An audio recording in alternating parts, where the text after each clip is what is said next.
నా కొడుకుని రాజకీయాలలోకి తీసుకొస్తాను అని మీరు చెప్తున్నారే, మరి ఎవరి చెప్తే జగన్మోహన్ రెడ్డి గారు ఉపరాష్ట్రపతి ఎన్నికల్లో ఒక ఆర్ఎస్ఎస్ అభ్యర్థికి మద్దతు ఇచ్చారో వైసీపీ సమాధానం చెప్పాలి.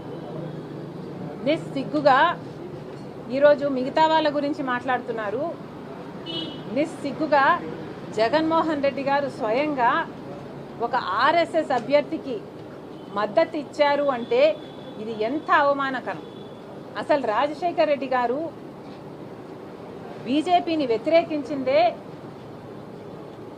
బీజేపీ ఆర్ఎస్ఎస్ సిద్ధాంతాన్ని ఫాలో అవుతుంది కాబట్టి, అలాంటి ఆర్ఎస్ఎస్ అభ్యర్థికి జగన్మోహన్ రెడ్డి గారు వైసీపీ మద్దతు ఇచ్చారు అంటే ఈరోజు రాజశేఖర్ రెడ్డి గారు గనుక బ్రతికే ఉండుంటే జగన్మోహన్ రెడ్డి గారిని చూసి అవమానంతో సిగ్గుతో తలదించుకునేవాడు రాజశేఖర్ రెడ్డి గారు.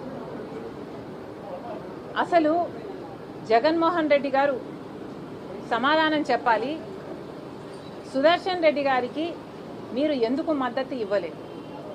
సుదర్శన్ రెడ్డి గారు ఒక తెలుగువాడు. సుదర్శన్ రెడ్డి గారు సుప్రీంకోర్టులో జడ్జిగా పనిచేసిన వాడు. సుదర్శన్ రెడ్డి గారు కాన్స్టిట్యూషన్ తెలిసిన వాడు, కాన్స్టిట్యూషన్ కోసం ప్రాణమైనా పెట్టేవాడు. మరి అలాంటి వాడికి జగన్మోహన్ రెడ్డి గారు ఎందుకు మద్దతు ఇవ్వలేదో సూటిగా సమాధానం ఇంతవరకు చెప్పలేదు. నేను చెప్తా. ఎందుకంటే జగన్మోహన్ రెడ్డి గారు మోడీ గారికి దత్తపుత్రుడు కాబట్టి. అందుకే జగన్మోహన్ రెడ్డి గారు మోడీ గారు చెప్పినట్టల్లా ఆడుతున్నారు.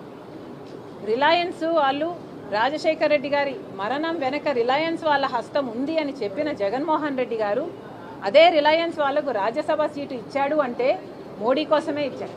గంగవరం పోర్టు అదానికి కట్టబెట్టాడు అంటే మోడీ కోసమే కట్టబెట్టాడు. 5 ఏళ్ళు అధికారంలో ఉండి ప్రతి బిల్లుకు బీజేపీకి మోడీ గారికి మద్దతు ఇచ్చారంటే దానికి కారణం జగన్మోహన్ రెడ్డి గారు మోదీ దత్తపుత్రుడు కాబట్టి. మరి ఇలాంటప్పుడు జగన్మోహన్ రెడ్డి గారు ఏ ముఖం పెట్టుకొని ఈరోజు ప్రజలకు సమాధానం చెప్తారో సమాధానం చెప్పండి. అసలు ఒకవైపు కూటమి సర్కారు బహిరంగంగానే పొత్తు పెట్టుకుంది బీజేపీ పార్టీతో.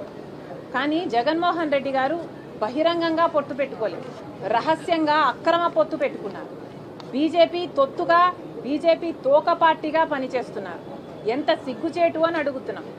ఒక ఆర్ఎస్ఎస్ అభ్యర్థికి రాజశేఖర్ రెడ్డి గారి కొడుకు మద్దతు ఇచ్చాడు అంటే ఇది సిగ్గుమాలిన పని కాదా అని అడుగుతున్నాం. అసలు రాజశేఖర్ రెడ్డి గారి కొడుకుగా వైసీపీకి జగన్మోహన్ రెడ్డి గారికి ఐడియాలజీ అంటూ ఇంకా ఏమైనా మిగులుందా? సమాధానం చెప్పండి. లేక బీజేపీ ఐడియాలజీనే వైసీపీ ఐడియాలజీనా? ఆర్ఎస్ఎస్ ఐడియాలజీనే వైసీపీ ఐడియాలజీనా? మోడీ గారే మీకు పరమతండ్రా? ఎందుకు ఇలా వ్యవహరిస్తున్నారు? జగన్మోహన్ రెడ్డి గారు సమాధానం చెప్పాలి. అసలు కూటమి మద్దతు ఇచ్చింది అంటేనే విచిత్రం. ఎందుకంటే తెలుగుదేశం పార్టీ అని పెట్టి పేరు పెట్టుకున్న వాళ్ళు తెలుగువాడు నిలబడితే దాన్ని బేఖాతురు చేశారు.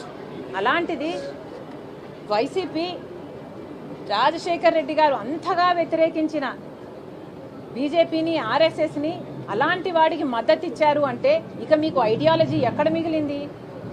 మీ పార్టీకి ఒక అజెండా, ఒక జెండా అంటూ ఎక్కడ మిగిలింది? జగన్మోహన్ రెడ్డి గారు సమాధానం చెప్పాలి. అసలు జగన్మోహన్ రెడ్డి గారు చేస్తున్నది రాజకీయ వ్యభిచారం కాదా? ప్రజలను ఎందుకు మభ్యపెడుతున్నారు? మీరు కూడా అక్రమ పొత్తు పెట్టుకొని అదే బీజేపీ కూటమిలో చేరిపోలేదా? మీరు కూటమిలోనే ఉన్నారు. ఈరోజు మీకు అర్థమవుతుందో లేదో కానీ ప్రజలకు మాత్రం అర్థమవుతుంది. ఈరోజు బీజేపీలో ఒక తెలుగుదేశం, ఒక జనసేన మాత్రమే లేదు. కూటమిలో బీజేపీతో పాటు వైసీపీ కూడా ఉంది. కూటమిలో అఫీషియల్గా వైసీపీ కూడా చేరిపోయింది. మరి ప్రజలను ఎందుకు మభ్యపెడుతున్నారో జనాలకు సమాధానం చెప్పాలి జగన్మోహన్ రెడ్డి గారు.